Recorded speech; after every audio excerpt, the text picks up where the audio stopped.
So I just actually recorded this video, but it was out of focus, so hopefully you can see this beautiful face more clearly.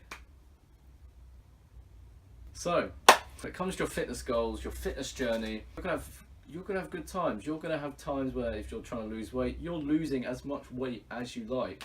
If you're trying to build muscle, your compound lifts are going through the ceiling.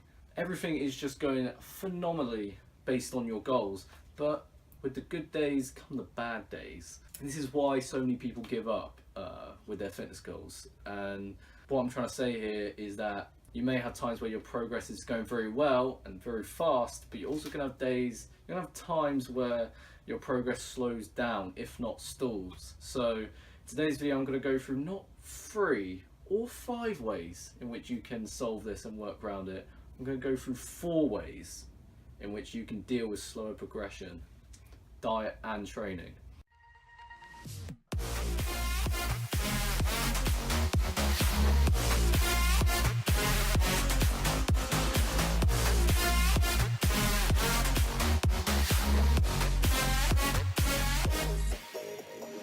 Number 1, chill the fuck out, okay? Now, stress and excuses and complaining will not help. It will make it worse, if anything, okay?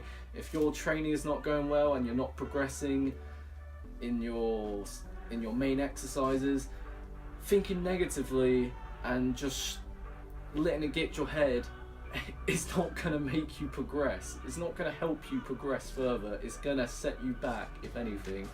And so if you've hit a plateau, chances are you'll stay that way. And with your diet, if you stress about not losing as much weight as you like or whatever, added stress can add water retention to your body, right?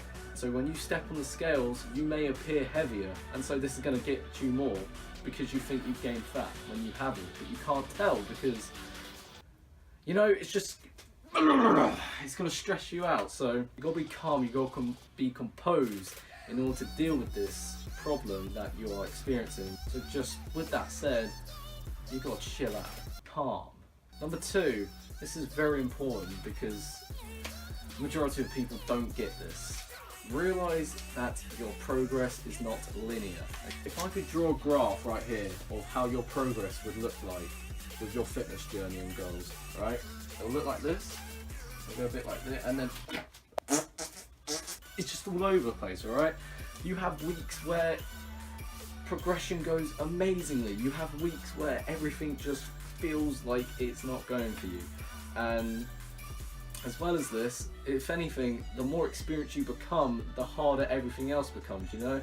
The longer you diet for, the longer you try and lose fat, the more fat you lose, the harder it then becomes to lose more additional fat if you're trying to build muscle. First year of training, you can gain more muscle than you can actually gain throughout your whole entire life. My point is, the more muscle you gain, the harder it then becomes to build additional muscle, more muscle. You've got to realise if your progress is slowing down, that may be one reason.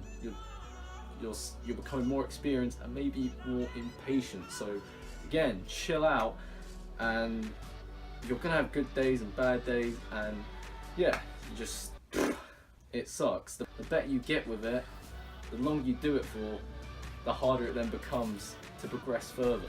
Number 3, look at how you can possibly fix the situation. Now, you know how the saying goes, if it ain't broke, don't fix it. But in this situation, something's broke, so we have to fix it. So this is why I am a huge advocate. This is why I preach about tracking your progress and having a diet and training log. Because not only is it great for tracking your progress, it's good for actually seeing how you can work around problems like having slower progression. So let's start with your diet. Let's say you want to lose 1 pound a week, and you may find you're only losing 3/4 of a pound a week. What do you do? Maybe drop your calories an extra 100 to 200 calories a week and see how it works from there. If you look at your training and you've realised your pull-ups have plateaued, maybe that may be because you have done it for so long, so maybe you actually need to mix it up, and so instead of doing pull-ups, you may do chin-ups.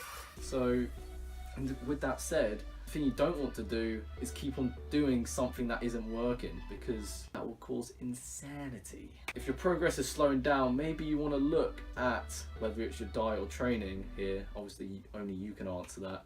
You want to look at how you can possibly fix it. Don't just presume things, you know. Don't just presume, okay, I want to lose fat, so hopefully if I keep on thinking I want to lose fat and get these abs by summer, it will just come off.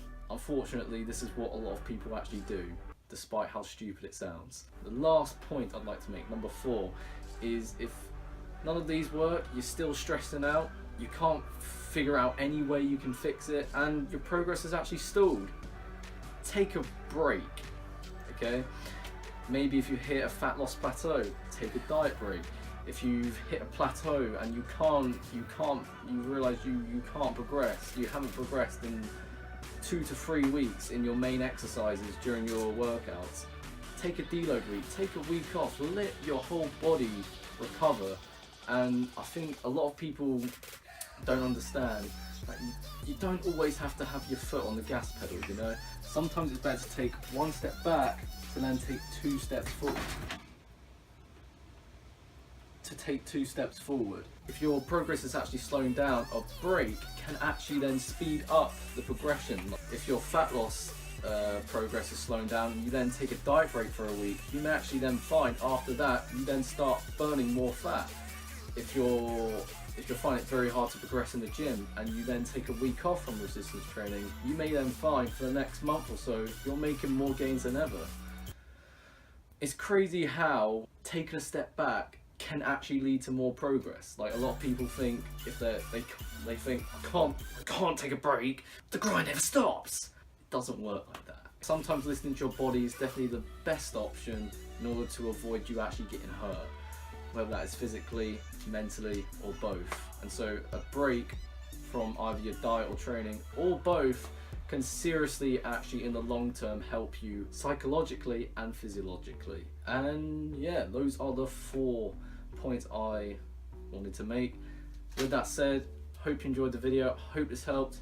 If you enjoyed the video, make sure to give this video a thumbs up, comment down below, and also remember, as always, Monday, Wednesday, Friday, 3 videos a week. Turn on post notifications. That's it really. Catch you on the next video.